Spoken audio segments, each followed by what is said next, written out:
છે, કયા કયા સૂચન છે ને આપનો મેસેજ શું? ગઈકાલે માનનીય ડીજી સાહેબની સૂચના અને રાજકોટ શહેરના માનનીય સીપી સાહેબની સૂચનાના આધારે રાજકોટ શહેરના હોટલ એસોસિએશનના હોદ્દેદારો તથા હોટલ ઓનર્સની એક એ ડિવિઝન પોલીસ સ્ટેશન વિસ્તારમાં સાંજના સમયે મિટિંગનું આયોજન કરેલું.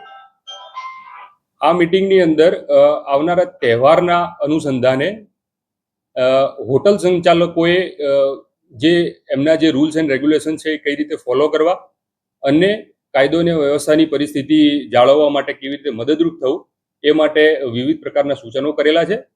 એમાં ખાસ કરીને જે હોટલની અંદર ચેક ઇન કરવા આવતા હોય છે લોકો, એમના પ્રોપર જે આધાર કાર્ડ અને બીજા આઈ કાર્ડ જે વેરિફિકેશન કરવાના હોય છે એ જમા લેવા તથા પથિક જે પ્લેટફોર્મ છે એની અંદર આ બધાનું રજીસ્ટ્રેશન કરવું તથા ઘણા કેસમાં આપણે જોયું છે કે ઘણા એવા ગુના પણ નોંધાયેલા છે. સગીર વયના બાળકીઓ બીજા વ્યક્તિનું કોઈ આઈ કાર્ડ કે આધાર કાર્ડ જે 18 વર્ષથી મોટી ઉંમરના છે એમનું આધાર કાર્ડ આપીને હોટલની અંદર એન્ટ્રી લેતા હોય છે અને ત્યારબાદ કોઈ બીજા બનાવો બને અને એના ભાગરૂપે ગુના પણ નોંધાતા હોય છે.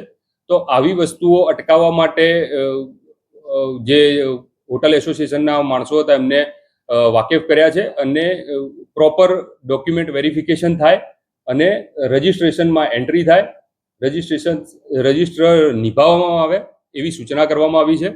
વધુમાં ઘણા હોટલોમાં કેવું હોય છે કે બહારના આઉટ ઓફ સ્ટેશનના કોઈ વ્યક્તિઓ હોય એ સામાન્ય રીતે ટૂંકા સમયગાળા માટે હોટલમાં રોકાણ કરે તો એ આપણને દેખીતી રીતે વ્યાજબી લાગતું હોય છે. પણ જ્યારે આ જ સ્ટેશનના અને ઘણા કેસમાં મેં કીધું એ પ્રમાણે નાની ઉંમરના 18 વર્ષથી નાની ઉંમરના બાળક જે સગીર વયના ઈસમો અને યુવતીઓ હોય છે એ ખોટા દસ્તાવેજો રજૂ કરી અને હોટલમાં એન્ટ્રી ન લે અને કાયદો અને વ્યવસ્થાના જાળવણીમાં પોલીસને મદદરૂપ થાય એ માટે બધાને માહિતગાર કરેલા છે.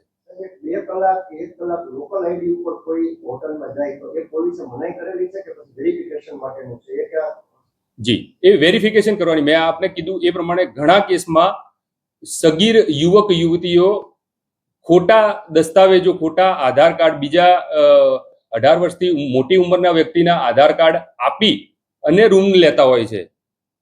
આવા કેસો અટકાવવા માટેની પણ સૂચના કરેલી છે.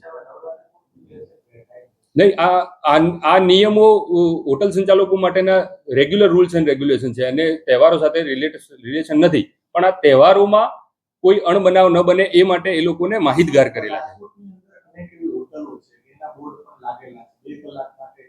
હોર્ડિંગ પણ લાગેલા છે જી જી. તો આવી હોટલોમાં જઈને તપાસ કરશો કે 2 કલાક માટે કે કલાક માટે, ખાસ કરીને મિસયુઝ વિદ્યાર્થીઓનો થતો હોય છે? હા, બિલકુલ બિલકુલ.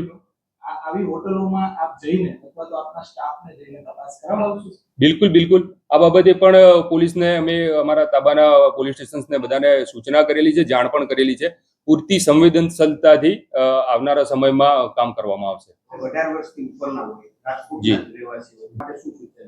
આ બાબતે કોઈ ગાઈડલાઈન નથી, પણ જે તે હોટલ સંચાલક પોતાની વિવેક બુદ્ધિ વાપરીને આમાં નિર્ણય લેતા હોય છે. જનરલી સામાન્ય રીતે આવી અમુક હોટલો છે એમાં સામાન્ય રીતે ધંધા વર્ષોથી રહી શકે, કાયદાની જોગવાઈ આ બાબતે અમારે તમામ પોલીસ સ્ટેશનને પૂરતી સૂચના પણ થઈ છે અને જરૂરી કાર્યવાહી જરૂર કરવામાં આવશે.